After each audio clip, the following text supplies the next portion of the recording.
சுருக்குக simplification a + b = 5 மற்றும் a² + b² = 13 எனில் ab = என்னன்னு கேட்டிருக்காங்க.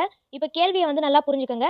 a + b = 5ன்னு கொடுத்தாச்சு, a² + b² = 13ன்னு கொடுத்தாச்சு. அப்போ ab கண்டுபிடிக்கணும்னா நமக்கு தெரிஞ்ச a + b² ஃபார்முலா எழுதணும்.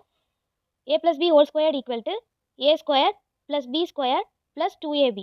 a + bக்கு பதிலாக கேள்வியில் கொடுத்துருக்க 5ன்னு எழுதிக்கலாம். ஸ்கொயர்டுக்கு பதிலாக ஸ்கொயர் போட்டிருக்கோம். a² + b² பதிலாக 13ன்னு எழுதிக்கலாம். ப்ளஸ் 2ab அப்படியே எழுதியிருக்கோம். இந்த 5 வந்து 2 தடவை பெருக்கணும்னா 25ன்னு கிடைக்கும். Equal to 13 + 2ab. 25ங்கிறத அப்படியே வச்சிருக்கோம். 13ங்கிறது ஈக்குவல்ட்டுக்கு இந்த பக்கம் வரும்போது -13ஆ மாறிடும். ஈக்குவல் டு 2abங்கிறது அப்படியே இருக்கு. 12ன்னு கிடைக்கும்.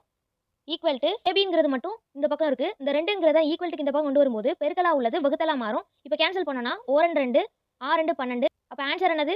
ab = 6. Option B 6.